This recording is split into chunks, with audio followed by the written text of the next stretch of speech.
Welcome to Investors Coffee Shop. We're your host, Brian Harte.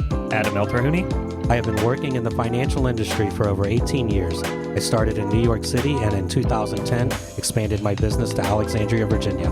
For over 25 years, I've been gaming and investing in collectibles. I grew up in Georgia and in 2017 moved to Washington, D.C. Investors Coffee Shop is for people who want to learn more about investing, make better decisions, create new streams of income. In each episode, we will discuss investing in art, wine, collectibles, stocks, bonds, real estate, and anything else that may generate a profit. Join us at Investors Coffee Shop. Welcome back to Investors Coffee Shop. Today we'll be discussing investing in sports collectibles. But before we get to that, Adam, how are you doing since the last time we spoke? I'm doing good, Brian. You know, it's been a good beginning of the year, so everything's been going well. How about you? Good. I was just with a few friends, so I took a week off. It was really nice. I went to MagFest. I don't know if you've ever heard of that. Yeah, and it's expanded till it seems like 4 or 5 days this year. Yes, those people do not sleep 24/7. It was crazy, but I guess that's a warm-up for Dragon Con when I come down to Atlanta for that. I was wondering, when you were younger, did you ever collect baseball cards, basketball, anything like that? Yeah, I got into, as a kid, baseball card collecting, and it's really, my dad just bought me a pack one day, and then it just kind of expanded from there, and really got into it. Now, I grew up in the 90s, where it was kind of the era where they weren't as collectible, they weren't as valuable, but they were still collectible, they just weren't as valuable. So, but yeah, I got into it. I tried to collect all my favorite players and everything. You still have any of those cards? I have some of them. Some of them I had to let them go, donate to Goodwill. They were just worthless after a while. But, I did pull out, again, my favorite players and ones that had some meaning to me. When I was growing up, I was big into baseball cards. I bought the complete sets every year, but then I would try to buy all the packs every week with my allowance money to try to complete a complete set. And I love trading with my friends. That was a big thing in my life for at least 10 years of my life. Most of it did become junk, though, as you know, from the 80s and 90s. That was my era. But now some of that stuff is starting to revival, and it's funny that I have them still at my parents' house, and I've been bringing them back home here to DC, and it just brings back all this memory from when I was young, flipping these cards. Most of them are in bad condition, of course, but it's still nice to still look at them every now and then. Yeah, definitely. So investing in sports collectibles can be an exciting and potentially lucrative venture, but it requires careful consideration and knowledge. Here are key facts to keep in mind before diving into the world of sports memorabilia as an investment. You must do your research and education. Before making any investments, it's crucial to educate yourself about the sports memorabilia market. Learn about different sports, athletes, and historical significance of each certain event. Understand the grading systems for collectibles. As condition greatly influences value, familiarize yourself with reputable authentication services and stay updated on market trends. Focus on quality and rarity. Invest in high quality and rare items. Limited editions, autographed pieces, and memorabilia associated with iconic moments or players tend to hold greater value. Consider the rarity of an item and its potential for appreciation over time. Authentication and provenance. Ensure the authenticity of your collectibles by acquiring items with proper documentation. This adds credibility to your investments and safeguards against potential fraud. Verify the provenance, the history of ownership to confirm the item's legitimacy. Diversification. Diversify your collection to mitigate risk. Invest solely in one sport or player increases vulnerability to market fluctuations. Spread your investments across different sports, athletes, and types of memorabilia to create a well-balanced portfolio. Stay informed on market trends. Keep a close eye on market trends and fluctuations. Attend sports memorabilia shows, follow reputable auction houses, and engage with online communities. Staying informed allows you to adapt your investment strategy based on market dynamics. Long-term perspective. Approach sports collectible investments with long-term perspective. Values may fluctuate in the short term, but iconic pieces often appreciate over time. Patience is key, and resisting the urge to sell during market downturns can lead to more significant returns. Network and consult experts. Build a network within the sports memorabilia community and seek advice from experts. Attend industry-wide events, connect with collectors, and consider consulting with professionals who have experience in this field. Learning from others can provide valuable insights and help you make informed decisions. And last but not least, budgeting and risk management. Establish a budget and adhere to it. Define your risk tolerance and be cautious about speculative investments. While potential profits can be enticing, it's essential to assess the level and risk associated with each purchase and make decisions accordingly. I'm going to give a list of some of the most expensive sports memorabilia that have sold to date. This obviously will change depending on when you are listening to this podcast at the time of this recording. 1952 Topps Mickey Mantle card sold for $12.6 million. Michael Jordan's Last Dance Chicago Bulls jersey, $10.1 million. Diego Maradona's Hand of God jersey, $8.9 million. The Olympic Manifesto, $8.8 million. Muhammad Ali Rumble in the Jungle belt, $6.18 million. Babe Ruth's New York Yankees jersey, $5.64 million. Babe Ruth's World Series ring, $4.4 million. And that's just to name a few. And here are some examples of the sporting cards, and I won't quote the values at this time because they fluctuate day to day. 1909 to 1911 T206 Sweet Corporal Honest Wagner card. 1914 Baltimore News Babe Ruth. 1952 Topps Mickey Mantle rookie card, number 311. 1933 Babe Ruth, number 53. 2009 Panini National Treasures Stephen Curry rookie card. 2018-19 Panini National Treasures Luka Doncic Logo Man autograph rookie card, just to name a few. In conclusion, investing in sports collectibles requires a combination of passion, knowledge, strategic decision-making by conducting thorough research. Focus on quality, ensuring authenticity, diversifying, stay informed, adopt a long-term perspective, network, and manage risk. You can position yourself for success in dynamic world of sports and memorabilia. And remember, everything you hear on this show does come with risk. Do not base any investments from this show without speaking into an expert first. Now, going on to our guest, Chris Gilmore. How are you doing today? Great, fellas. How are y'all? Good. Just before we get started, I want everyone to know Chris is in Atlanta, Georgia, and how he got into this business. Back in 1987, he received his first pack of cards from his dad. I think most of us started off that way. And that created a lifelong fascination with the hobby. To this day, he believes there's a factory dedicated to printing only 1987 Topps cards. Every time he turns around, there is that gold Topps baseball card looking him in the face. Presently, Chris lives in Atlanta and assumes a prominent role as one of the lead breakers at Vintage Breaks, where he showcases his passion for the hobby and manages the company technical intricacies. His expertise extends beyond breaking cards, as he has emerged as a savvy rookie speculator with a commendable track record of successful predictions.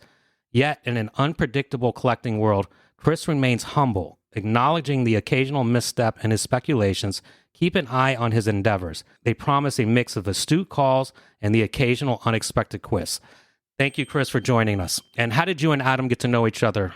Back in the day, I used to run I used to own a baseball card store in Alpharetta, Georgia that expanded into like card games like Magic the Gathering and stuff like that. Adam was one of the guys that ended up being there probably more than I was. You know, Adam used to be a pretty mean Magic the Gathering player. I don't know if he still plays, but he was mean back in the day. Yep. Matter of fact, people used to write on their deck boxes, always like Will Blanks used to write, always go after Adam in the game because Adam will get you. Yeah, that reputation lives on. Oh, yeah. If you know this, Chris, but Adam did a whole episode on collecting Magic the Gathering. I met him playing Magic the Gathering with his friends one night when I was at a party. What are the hottest trends you would say in the sports collectible market right now?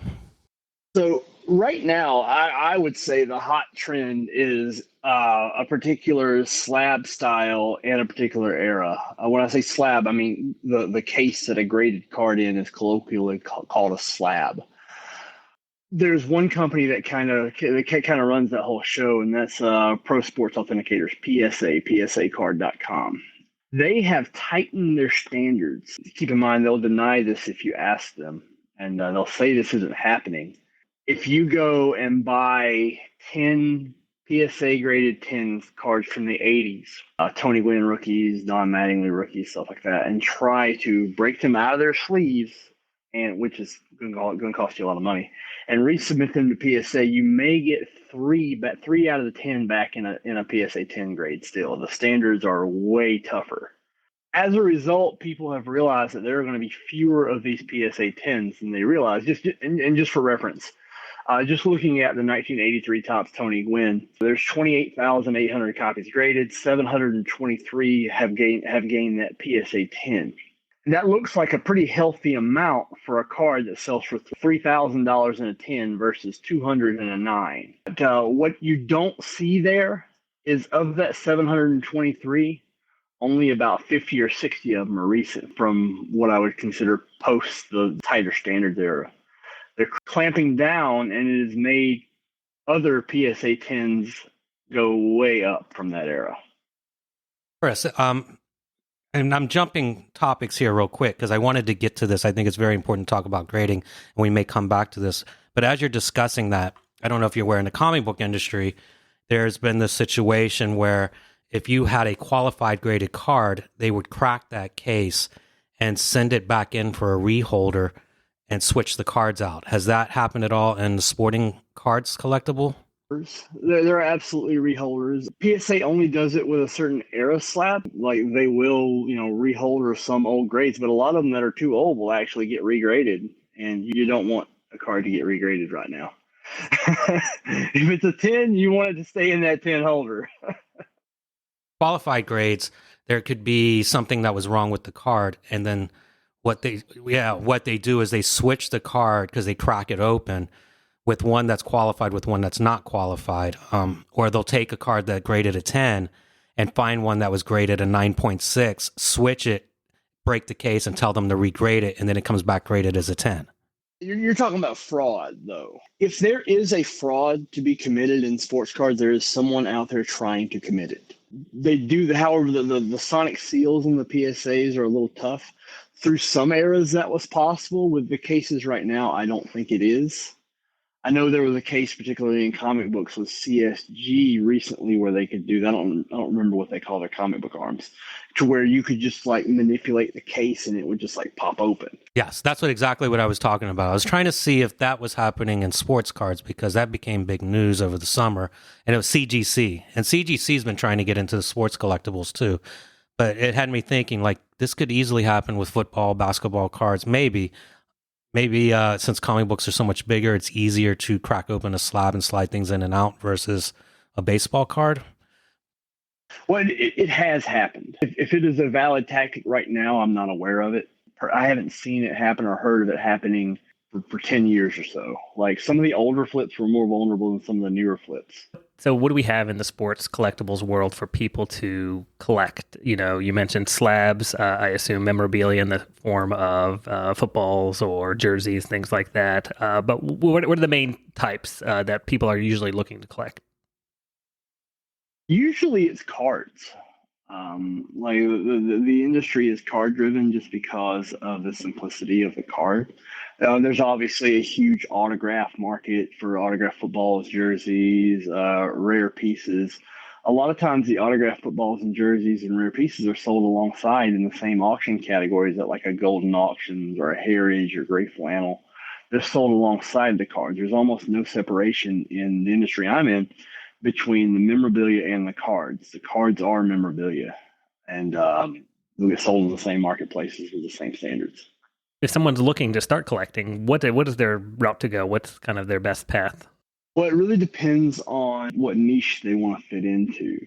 For cards, it's really better to look at sale prices and find out why that price is that way. And if you look at the reason for that price to be at that level and say, well, that's legitimate, that makes sense, by all means, dive on in. Be aware and learn everything you can about the specific item, because there's a lot of nuance in this industry. There's several different printings. As you know, old school Magic the Gathering, there's all sorts of different nuances with that as well. The same thing exists in sports cards, except that it gets more complicated because there's more different printings and more different variables. A slight, minute imperfection that looks like nothing to you and maybe you don't even see can take that 1983 Topps Tony Gwynn from a PSA 10 to a PSA 9, and the price at a 10 it's $3,000, at a 9 it's $200, $250. So say I want to start doing this and I want to know what's the best cards, where do I begin? Is there a certain website? There's blogs? Are there certain collectives that kind of talk about it? Or how do I go about that approach? There's different content creators all over the place. There's a few of them that I like on YouTube. There's all sorts of YouTube stuff about cards that is both right and wrong. But YouTube seems to be the gathering place for information about cards. A lot of content creators out there. Most of them focus on the negative, but there are a few that kind of stick to the positive. Like a guy named Sports Card Dad comes to mind that puts out some good content. Neo Comics and Cards. Y'all may know him. Neo Comics and Cards on YouTube runs a good channel that'll give you some information on the current stuff. The vintage information, you pretty much just have to dive in slowly, inch your way in and talk to people, because that's more stored in the brains of people who aren't as adept to producing content. I would advise watching auctions at Gray Flannel, Heritage, and Golden auctions, just to kind of see their write-ups on the items and look behind the historical significance of each individual cards. And keep in mind that it changes per what era you're in. Like sports cards go back to pre-World War II in the tobacco days.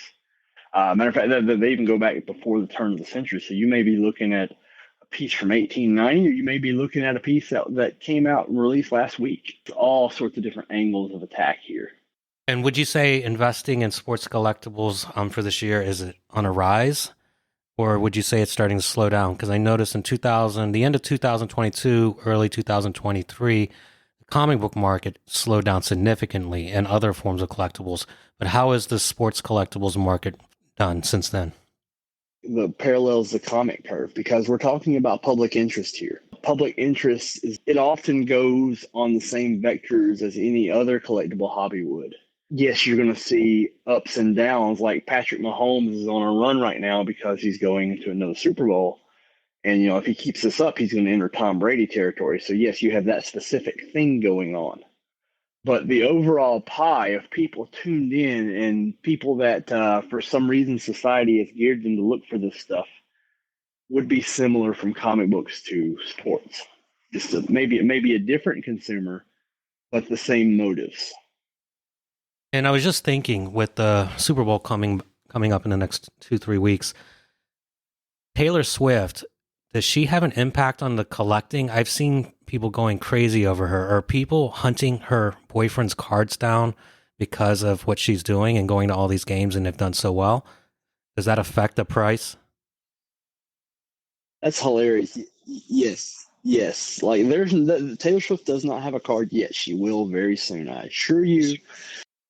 You know who Michael Rubin is? Michael Rubin is the owner of like the 76ers and Fanatics, the apparel company. Well, they bought the Topps company. With that, they've also bought the licenses, basically a clean sweep of all the licenses. So they are betting big on the future of the sports card industry. And he has shown already that there's no stone that he's going to leave unturned, that there's going to be a dual autograph of Travis Kelce and Taylor Swift come out, and it's going to be so expensive when it does. With the piece of the football that he touched. Maybe they get really creative with this, and but like even on their own, Travis Kelce cards have seen a huge bump since this happened. Even like his brother Jason Kelce has seen his cards take a huge bump. Pop culture always influences these cards. Like it's more than what happens on the field. For example, like you know who Pat McAfee is? The commentator, the blogger. Oh, the one that has the show with Aaron Rodgers, or am I thinking someone else? He has Aaron Rodgers on his show a lot because they're boys. But like when his card, like he's a punter. His cards shouldn't be anything. His cards weren't anything. The greatest punters of all time, their cards are not worth anything. Sure enough, Pat McAfee starts doing all this podcasting information stuff. His cards spike. Old school Shannon Sharp card spiked because of the things he did with Cat Williams. Deion Sanders card spiked because of him being coach prime at Colorado. Anything that moves the needle will move the cards. So would you say if Taylor Swift and him break up, this would be a great short investment if there was a way to short it besides selling it? It probably would cause a decline in card values now that I think about it, because People eventually it'll come to a point where people just quit talking about it. But at the height of the breakup, things will probably go up before they come down. Well, if someone is trying to get started in this industry, let's say anyone 13 years old, or how much money would you recommend someone starts with? What I would recommend somebody started that wants to do this from a pure perspective of trying to improve a bankroll or trying to buy something and watch it appreciate, I would say learn the features of that card and learn what makes that card a 9 versus a 10. Learn how to identify when you're buying raw cards, which one is a 9, which one is a 10. Buy the ones you think will 10 and then get them graded. And then it doesn't really matter what happens on the field because you've got that initial like double up from knowing that that card is likely to grade a 10.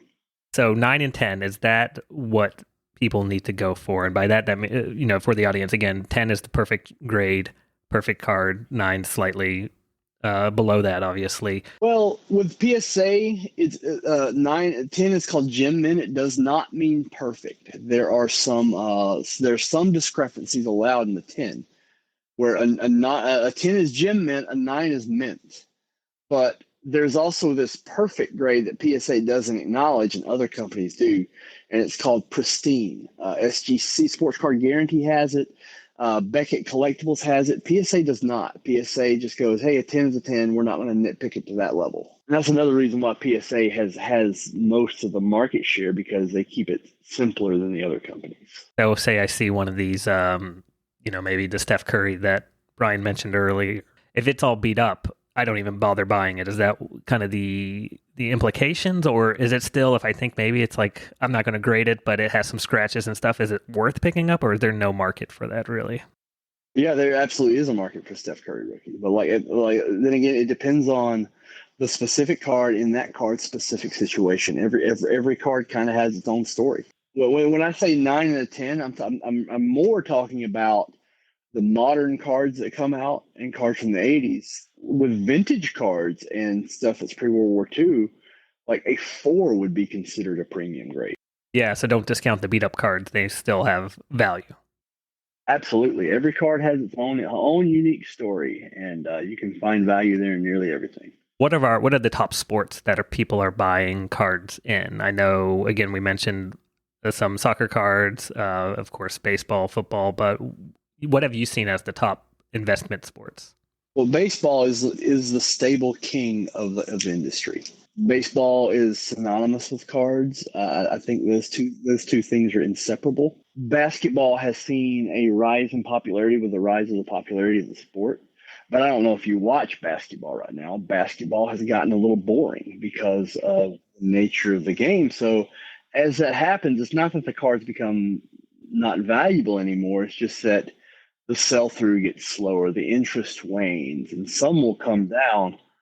But for example, Luka Doncic cards are down almost half what they were during the pandemic. And some of that was we got to a fever pitch during the pandemic and things got a little screwy. People started sending like bulks and bulks of cards to get graded, more cards than they've ever sent to get graded then. And it took time for the market to catch up with the additional supply. So you had a $2,000 PSA 10 base Prism rookie, which is not a rare card, which it turns out was untenable. Now they're like 200 and 250. But when basketball was popping, after the bubble had burst, they were still like 400. If you take 400 as the baseline price and then look at the lack of interest in the sport right now and look at a $225 card, from $400 to $225 has been the dip. These are wide dips. Like if you're holding Tesla stock at that, you're worried, right? Yeah. But these kind of things are normal almost in the sports card world.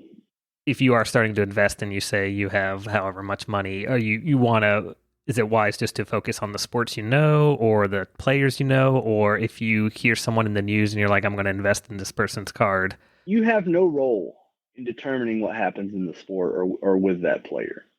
What I find is best to do is to constantly be buying and selling. I know that like this is more of an investment theme show, but you almost have to treat a subsection of your stuff like inventory. I will go and I will buy wide on a card, a player, a niche, whatever. I will take the total money I spent after grading. I will sell enough to recoup that money, and I will keep the rest as longer term holds. That's my basic strategy. So do you buy doubles? Sometimes I do that with comics, especially moderns. I'll buy two, get them both graded, sell one immediately to recoup my cost, and just keep one for myself. I have 27 PSA 10 Ronald Acuna autographs. You take that to the Rookie extreme. So, autographs. okay. So more than two. Well, I mean, it's different for me because this is what I do for a living, right? If you're doing this as a hobby or a side thing, it's still okay to go hard on a specific card if you believe in that card and that player. But like, I like to have different price points to sell at. So therefore, I won't go after a like $10,000 cards. I'll go after 10 $1,000 cards because it gives different exit points. First time investors and everyone, they start hearing these terms, grading cards, good, fair, very fine, near mint. And what exactly does all that mean for somebody who's learning how to do this? Can you explain the difference between a good card versus a near mint and mint card? Mint does not mean as the card came out of the pack. That's a common misconception. Most damage that happens to at least modern sports cards, happens in the printing and the packaging. Before it ever gets to you, that card is quote unquote damaged, whether it's printed off center, whether it's printed off register, whether there's a small little roller mark, because these are sheets of cards they're rolling and cutting, and they do float on top of each other. And if one little tiny speck of sand gets in there, it can create a roller mark on the card. It can create small scratches. Also, some of the cards are hard signed. They're hand autographed by the player, so they're in the custody of the player who maybe played air hockey with the card a little bit, and Topps just put it in the pack. So Gem Mint means Gem Mint. It doesn't matter how the damage happens or when the damage happened. It's still, everything is considered when they look at the card. Gem Mint can mean anything. Well, as far as from a centering perspective, I think it's like 60-40 left to right or right to left or top to bottom, centered within the obvious borders of the card. Most cards have borders. Those that don't will have floating landmarks, and they will find an exemplar and say, this is the exemplar, this is how it should look. Any deviation from the placement of this landmark of the card is off center. For example, in 2018, which is Ronald Acuna's rookie year, the Topps update has no border. But what it does have is a rookie logo in the top right-hand corner. And Topps will use where that rookie logo is to determine if the card was cut centered. So that's the centering aspect. Then you have the edges, which is the physical cut of the card. Did this card cut cleanly? Then you have the surface. Are there any dimples, ink dots, scratches on the card? And then you have the corners of the card. Are those sharp? Under reasonable magnification, can you look and see that that card is sharp? Now, another mistake people make when they evaluate cards in the PSA, they'll get like a 30x jeweler's loop and look at the card. Well, if you do that, you're going to pass up on too many cards that would have 10 because it's not that serious. Just use like a 4 to 10x and look. And if you see a sharp corner with a 4 to 10x, you're clear to submit that based on the corners. Do you prefer to buy cards that are graded already or the raw cards and then get them graded? Now that the market's been flooded with graded cards, I find it sometimes cheaper to buy them graded already instead of taking the risk to send it off. What's your opinions on that? It depends on the player you're buying. If you're buying a player that's all over the news, you're buying a player that just won awards, but is still up and coming and may not be at the height, but you anticipate them going to the height, like when Ronald Acuna was going for that MVP award Everybody knew it was going to be a big deal, and everybody started just submitting more Ronald Acuna cards. In the early part of that curve, you were better off buying them raw, buying them ungraded. But then as more people submitted as to right now you're better off buying them already graded. A lot of that depends on the win.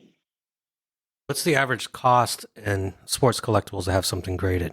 Different companies use different pricing standards, and by the way, that also determines where you're going to send a specific card. But PSA uses a sliding scale based on the graded value of the card.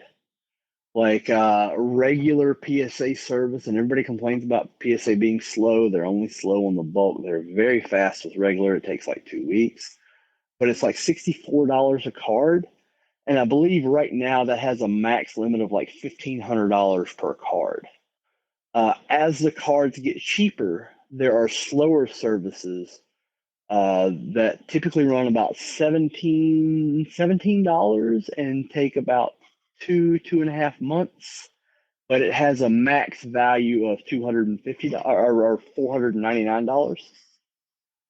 And they occasionally will throw out specials for lower end cards where you can get it even cheaper and maybe a little slower, but they'll have lower max value. So I think the current one is like $15 for any card, $250 or less graded value. SGC, on the other hand, doesn't mark them up. Sports Card Guarantee and Beckett doesn't charge. They're all, you have the card, what speed? Okay, let's get it graded. They don't assume they don't use a sliding scale based on the value of the card. It sounds like PSA might be the gold standard for grading, but is there a reason to use Beckett and the other service you mentioned just because of the pricing, or why would someone choose one of the other services? Well, I mean, the card you were just talking about, the Steph Curry early patch autographs, these thicker cards don't grade very well. And if you take a card that's worth tens of thousands of dollars, where PSA may charge, like they can get up to a couple $1,000s to grade a card, the more expensive it is. But if you take a Steph Curry, you think, oh, man, this card's going to grade a 6. You still have to grade it because you sell these cards on the internet, and the consumer needs to know what they're buying, or you risk chargeback, you risk return, you risk a lot of shenanigans. You have a choice. Do I send this to PSA and pay them $2,000 to put a PSA 6 on this and make the card worth less than it would be if I just sold it raw? Or do I send it to Beckett? They're going to charge me $50 and it's just going to be what it is. And I'll do the same thing with it. So that's when you would pick Beckett over PSA, because PSA is going to upcharge you, Beckett is not, and neither one are going to improve the value of the card. Now, getting back to your comment about having inventory, where are your places to buy and sell these cards? And is there a preferred marketplace? eBay is the king of the marketplace, always. But you do have to branch out sometimes. A lot of people will use like Golden Auctions. Golden Auction has turned into a kind of a high velocity marketplace. They do this. They have this relatively new thing called vaulting, to where they maintain custody of your inventory. They do all your fulfillment, and you pay them a fee. And a lot of the higher end collectors like the vaulting. They like to know that they're insured. I don't, because I like to be able to hold my stuff because I love it. Golden Co. will do that. eBay.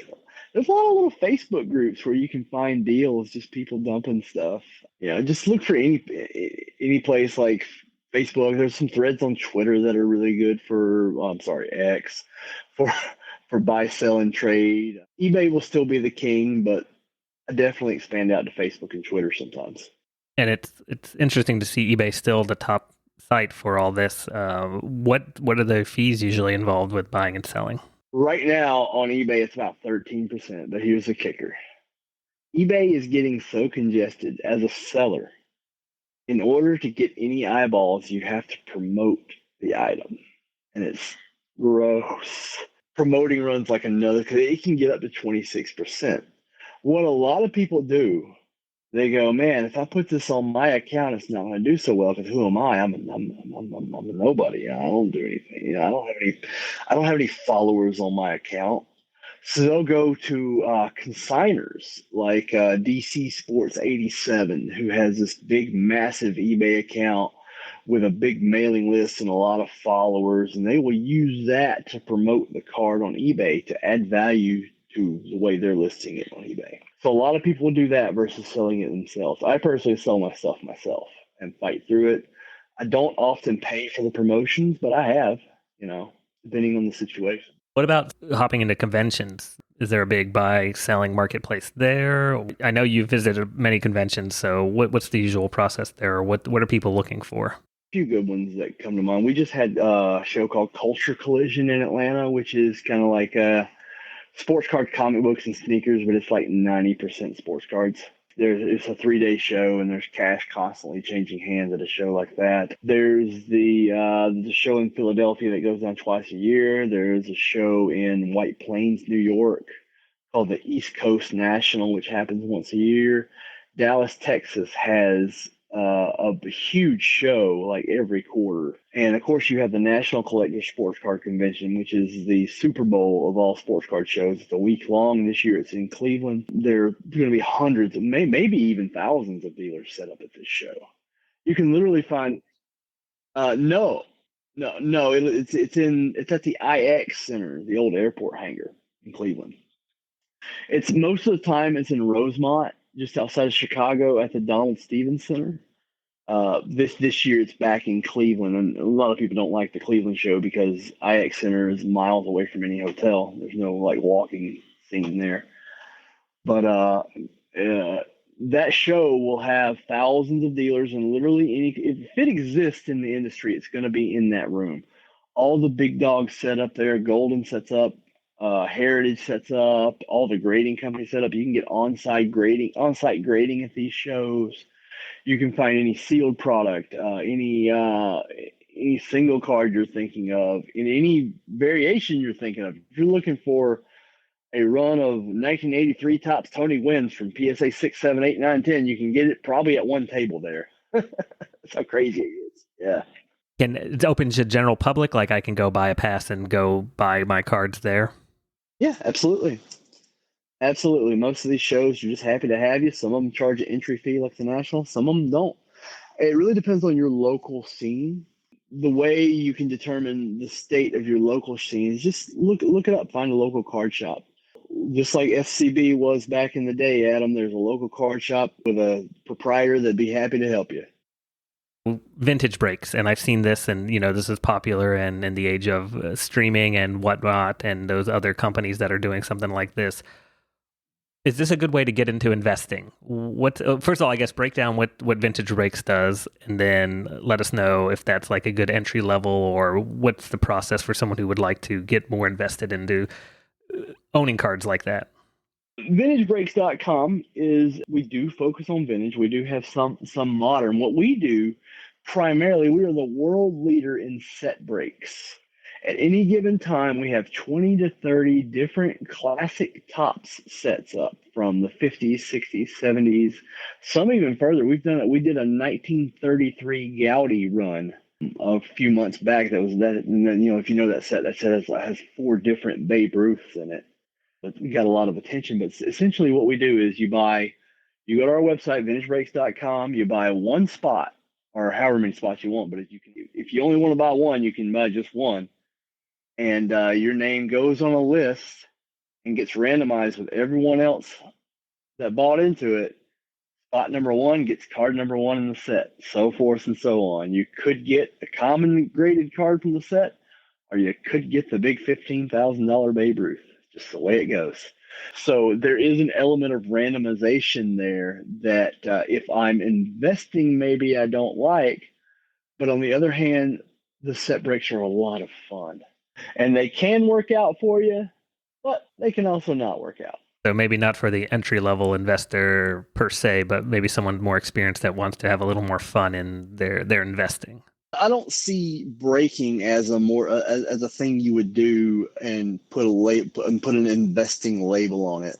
That's more collecting fun And just maybe if you don't know what you want, we're a good place to figure out what you want, because we also offer an extreme amount of knowledge in our content creation, in our live streams, and what we do. Like, you can primarily find us vintagebreaks.com, youtube.com/vintagebreaks is where we do most of our stuff. It's on YouTube. We have good conversations about cards in the hobby during the show, because any given day we're live about 12 hours of that day. Chances are we're 6 o'clock. We're live right now. My buddy Sam's taking care of the channel right now. And do you feel you can get better deals from live stream stores or people like you who are streaming things online versus eBay or conventions?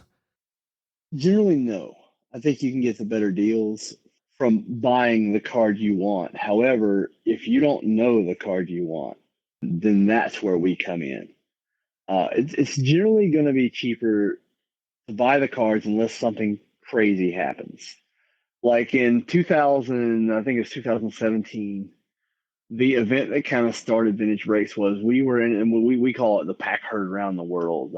We were doing this crazy opening of a 1955 Bowman pack. And in 1955 is the one with like the color TV. And in the middle of the pack was a near perfect Mickey Mantle card that somebody who paid $625 for a spot pulled. They got that card. They got it graded a PSA 9, and I believe it's had a $250,000 sale since then. Stuff like that does happen. I know I've pulled a couple of cards that are, $30,000-$50,000 myself for consumers, but there is an element of random there. Where do you find these packs to do that from? To find a pack that old, that's pretty impressive. And have you ever, that Mickey Mantle that popped up, do you regret doing what you just did and giving it to that guy for so cheap? Absolutely not. We don't regret anything. We're really happy for our clients when they pull stuff like that. Finding it, though, is a different story. We have a fervent team, and when I say team, it's primarily directed by the efforts of Leighton Sheldon, who is the principal owner of VintageBreaks.com. But he's a dynamo when it comes to buying, and he has cultivated a reputation in this industry just by knowing how to treat people, that people often bring things to him, and he has connections of people who would know where the stuff is, what people are looking for, and we also pay strong for the stuff. We pay really strong for this stuff. A lot of things we'll pay stronger just to have it. Like right now on the site, we have a 1955 Topps All-American, which has a potential for the iconic Jim Thorpe card in it, and that comes from knowing people. Is it even worth traveling to conventions anymore now that everything can be found online? Yeah, and here's the principal reason. If you're there to buy bulk, there's sellers there that don't want to pay eBay fees. So the price is somewhere in the middle of what that card would sell on eBay versus the fees. Now, granted, there's always some dealers that are going to be just out of their mind on what they want for cards, and that you just, no thank you, walk on past. But there's always a savvy dealer who just is there so he doesn't have to pay eBay fees. You can sell any of these cards on eBay at any time. But do you really want to pay the fees? And do you really want to go through the sell-through? Like, the concept of sell-through in retail is very much alive in sports cards, because only so many of these cards are going to sell a month in any given month. I find almost the opposite with other collectibles. When I go to conventions, because I go quite often, it seems like they're charging way more than what I would pay for online. And then they say the reason they have to charge more is to cover their costs, the flying, their employees, and everything else, which makes sense. But it tends to be more expensive, is in my experience. I've never really, can't say that I went to a convention and got an amazing deal on something. And people are speculating a lot now on rookies. And how often do buying rookie cards actually become profitable? I mean, I would say about 90% of what I hold is rookie cards. I generally don't mess with non-rookie cards, and particularly I'm watching the overall production of any player. Just to give you an example, Ron Lacuna, who I keep mentioning, has hundreds of different variations of a rookie card, and those all get put in kind of the same bucket. Whereas Tom Brady, who came out in a different era, has substantially fewer, like not even 10% of what Ronald Acuna has. So it's not only you only look at rookie cards, you look at specific rookie cards. For example, the Topps company produces a product called Bowman Draft, Bowman Chrome. Most of the high-end sales are for that first Bowman, and that's when they were drafted, when they first had a card come out, not the rookie logo, because baseball players will spend some time in the minors. This is a baseball only thing. It doesn't exist for football and basketball, because basketball, they come up, their first cards are their rookie years. But in baseball, there's this like 2 to 4 year incubation period where they sit in the minor leagues but still have cards out. So I'm looking for that first Bowman logo on some of the cards, which will be in the top right hand corner in Bowman. And when I do buy the rookie logo cards in baseball, I'm looking for runs that are either serial numbered with history behind them. Like in the shiny chrome era, there are certain different parallels that are worth more than others, even though they're numbered the same. For example, Topps Chrome, Bowman Chrome, they have these gold. They have a gold and a gold shimmer. Both are numbered to 50. The only difference is the pattern on the cards. But the gold has like a 20-year history, and the shimmer doesn't have that following. So the gold will like double or triple the gold shimmer, and that's something that takes a little bit of while to understand the nuance. Yeah, that's kind of really interesting. I never even thought about the different colored variants having their own history as a variant become something popular. When trading cards, they're now starting to include players' jersey, balls, and other items in the cards. Has this changed the collector's market for these types of cards? Is this what's causing the new development and making people crave buying baseball cards again? It did at one time. I don't know that it's still doing that, and they definitely still exist. They're more popular in like football than other sports just because of what all you can do on a football jersey. They call it RPA, Rookie Patch Auto. And they exist in all sports, but the height of the popularity of them is in basketball and football, particularly in a product called National Treasures. National Treasures, Flawless, those are memorabilia card runs put out by the Panini America company, where you can get well, some of these valuations on these are just silly. Like you know who Chet Holmgren is? You'll see like a Chet Holmgren sell for like $50,000, and you're like, who's Chet Holmgren? That happens all the time. So a couple of questions. First of all, so it sounds like the patches or the parts of things in your cards are kind of they've either plateaued in popularity or they're kind of waning. Is that correct? They are when it comes to the bulk. It's definitely not the case when it comes to significant runs of a card with some lineage or history behind it, like the National Treasure. And here's the kicker: a lot of the most valuable "quote unquote" memorabilia cards were the jersey was only worn in a photo shoot, if at all. They're not even putting actual real game used jerseys in them before or anymore. In the case of like National Treasures and Flawless for the rookies, some of the veterans they will, and there's wording on the back of the card that'll give you clues as to what is and what isn't. On the National Treasures rookie patch autos that I'm talking about, it's a photo shoot jersey and questionable if the player even wore the card at all. Like there's an old photograph of Mark Ingram walking around the photo shoot, and he's wearing like 30 jerseys at one time layered on top of each other. Or you'll see a player in a photo shoot wearing like a 6X jersey so they can get more material out of it. It's the kind of shenanigans that goes on. But irregardless of how shady that process sounds, the end result, a card with an inherent variation in it, because the aesthetics of the patch can change the demand for that card. Doesn't at the end of the day, it doesn't even matter that it's not game used. It's about how it looks sitting in the card. What has been, I guess, the wildest, or what's been the most extreme and or expensive thing a company has put into one of these, patch, jersey, piece of baseball bat, whatever example that you've seen? Cut signatures, like they'll go out and they'll find an old document, and like it's not limited to baseball players. They'll do presidents and stuff like that.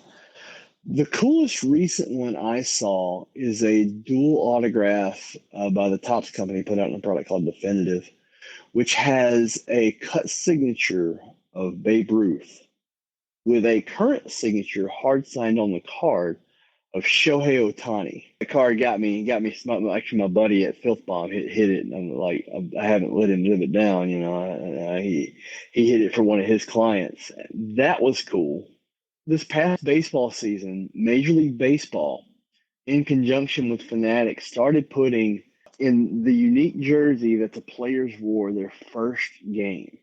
And it's a special MLB debut sleeve patch. The player wore that only in their first games, and then the games go to Fanatics, who they will cut that patch out and mount it on a one-on-one card and insert those one-on-one cards in the pack. So you can get like Anthony Volpe was Yankees shortstop, was the top player. So the Anthony Volpe debut patch would have been one of the cooler things that they've put out in a while. The sounds of it, this Hidden Treasures company may one day go by the Declaration of Independence, chop up all the signatures, and put those on cards and sell them. That's a possibility, not a reality, though, right? It all depends on how successful Nicolas Cage is at stealing that damn thing. Yeah, no, that makes sense. And so now you mentioned Topps, Bowman, Panini. I don't even know if Upper Deck's still around. Is there any differences in these companies, or just the variants they make?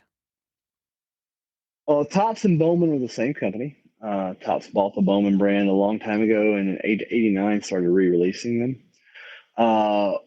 Topps Bowman recently got bought in a rather hilarious stock maneuver that I'll share with you later. Like I got Jason Mudrick at Mudrick Capital tried to do a merger between one of his common stocks and Topps to create this merger, and Fanatics came in and shot holes all in it and killed their merger. They had to call for merger. And then Fanatics went in and bought the Topps company. I really recommend you look that up. What Mudrick Capital and Topps, just the masterful game of chess that Mark Rubin at Fanatics played with them. But that was at that moment. Then now that they own Topps, they then went to the player organizations, the MLBPA, the NFLPA, the NBAPA, and because there are two different licenses. You have to have two different licenses. You have to have the players, and you have to have the logos to make these cards.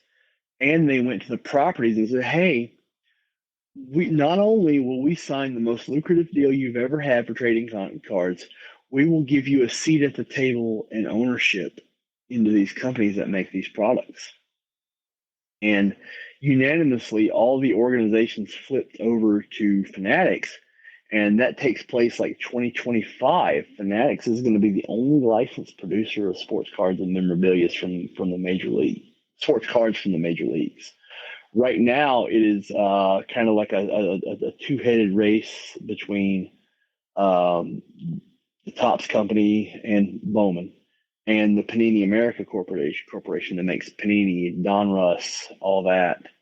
The old school Fleer brand is owned technically by Upper Deck, but they only make hockey cards. So hockey and entertainment Upper Deck these days. And there's also smaller unlicensed manufacturers like the Leaf Trading Card Company. Remember old Leaf back in the day? That was like the Canadian Donruss.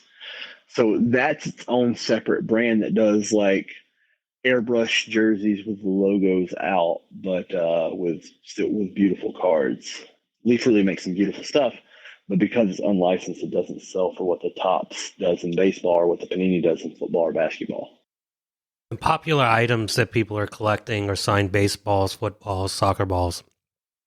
So when you buy these things, obviously their popularity has created a lot of fakes.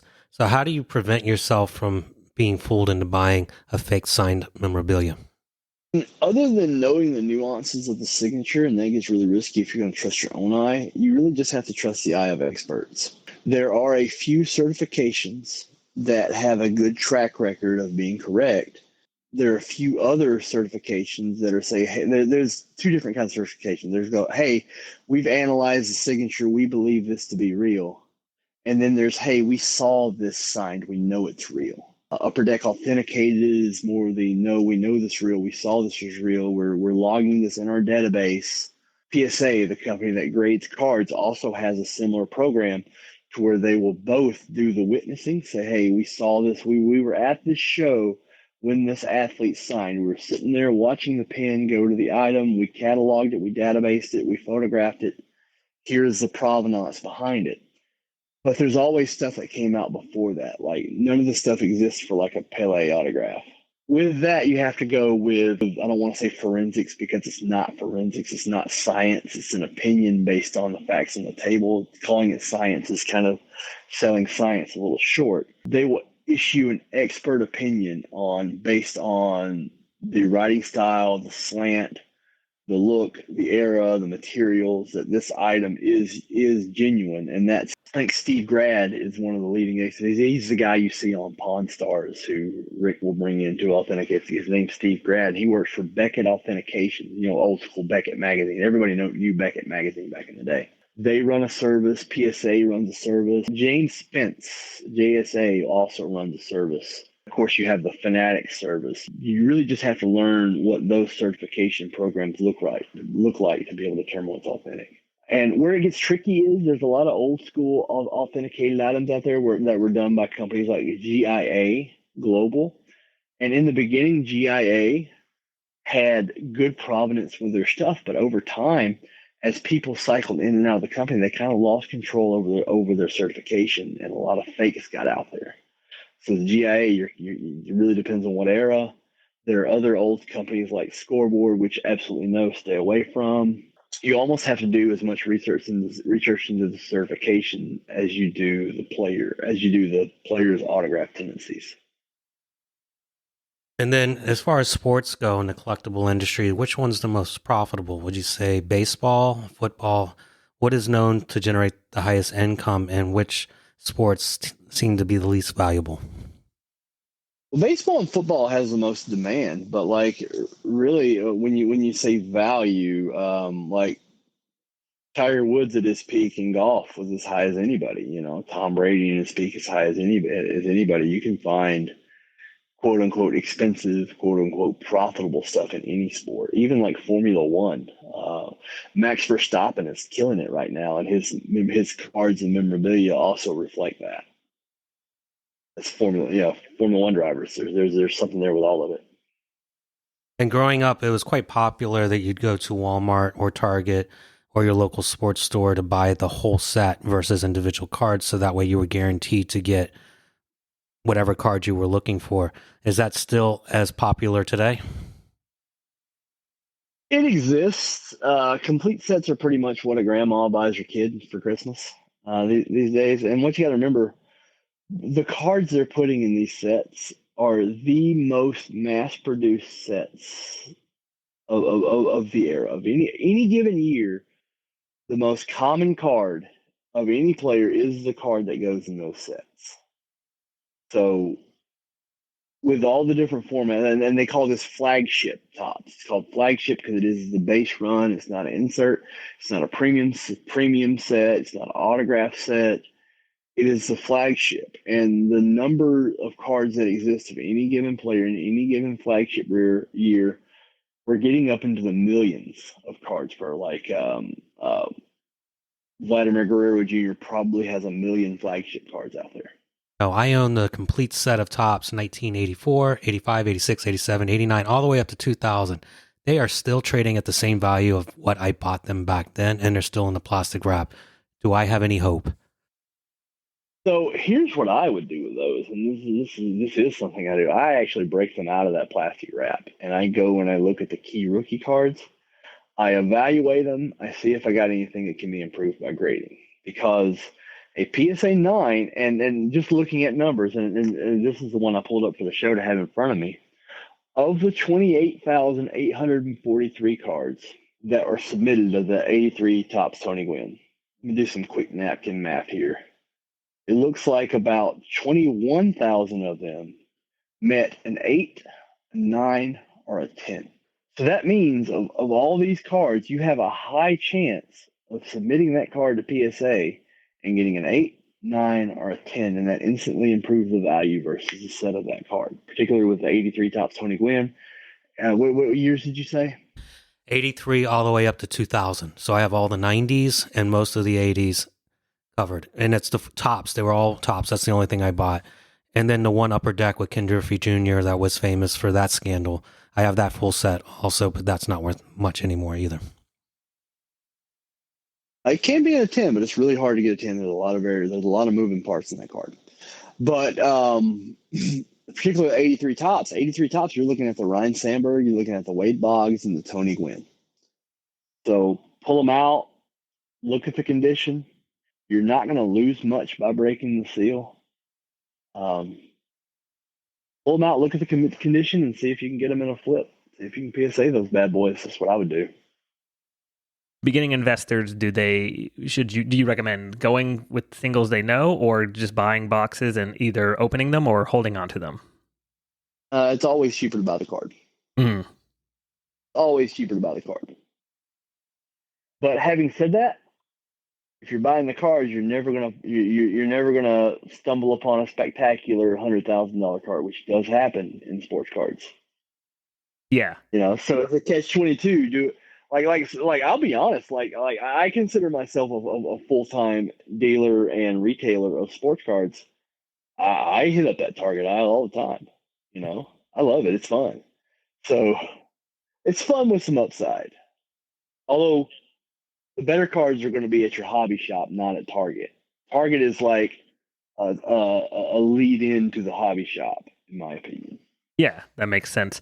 And I remember once at your shop, we bought, a friend of mine and I bought the 007 signatures, like the boxes that had a signature, random signature in. So we're going outside of sports for a second, but is that outdoor market of like buying, and not just hidden treasures, but like those other companies that are doing maybe the Marvel movies and get a signature from someone, is that popular? Is that prominent? Is that even worth investing in? Because I know we opened up a signed Halle Berry card and we sold it pretty immediately, because I know once people collect all the ones they want, then the hype dies down and no one's buying them. So is that still true?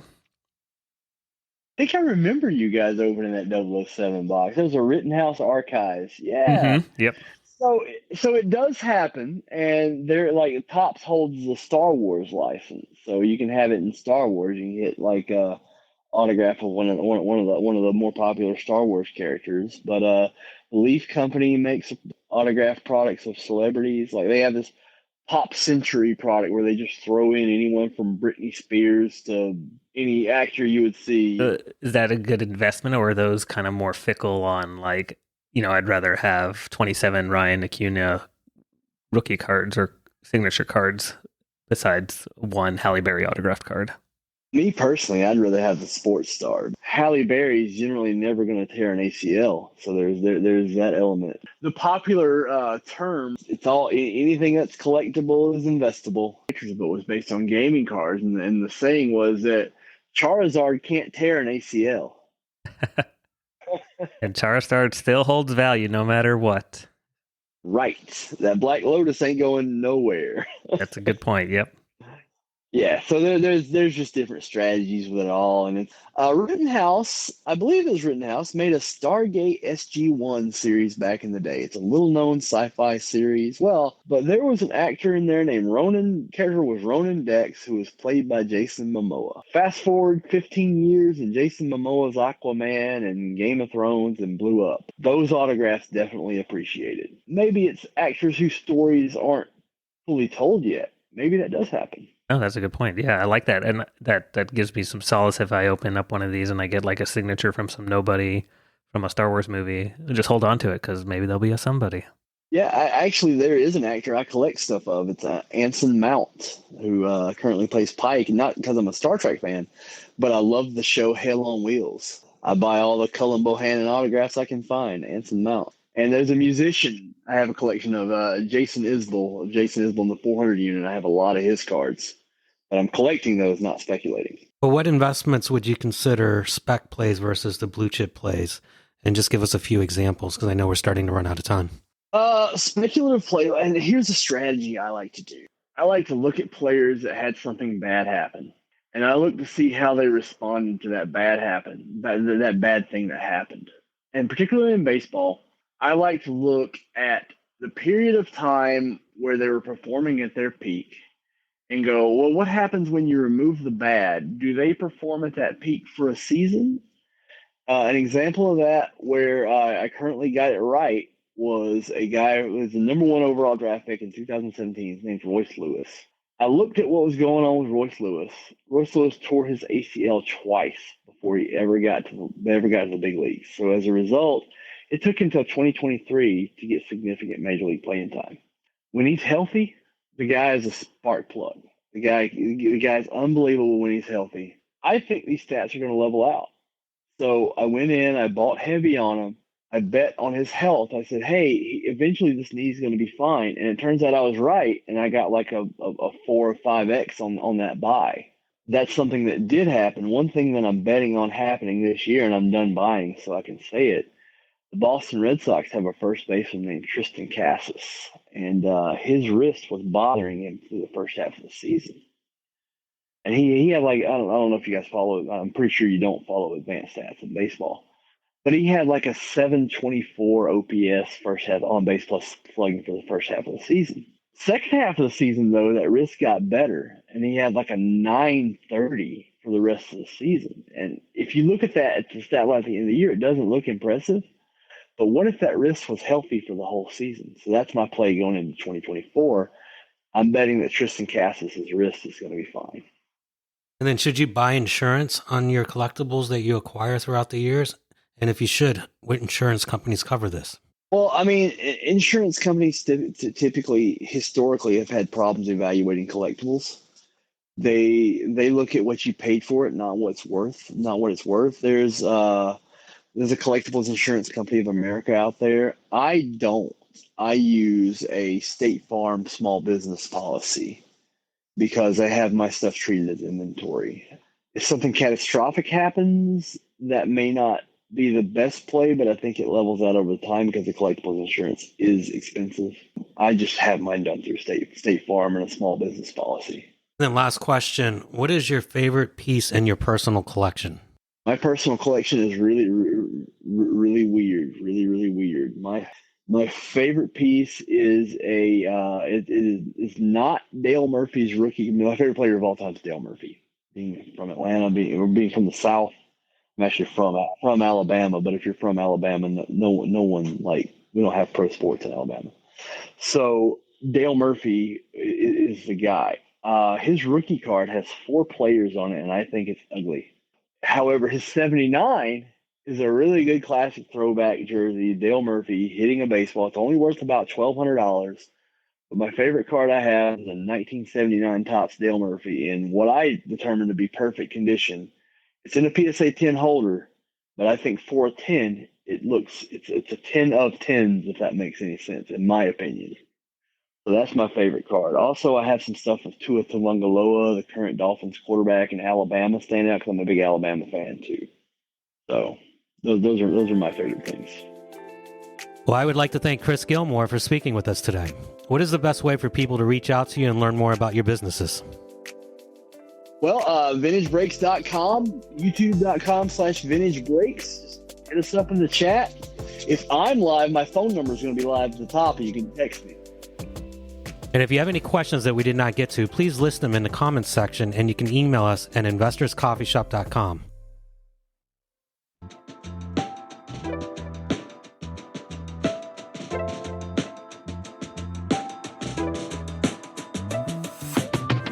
Thank you for listening. If you enjoyed this episode, hit subscribe, like, and leave us a review. Don't forget to follow us on Facebook, Instagram, LinkedIn, and Twitter. We will see you next time at Investors Coffee Shop.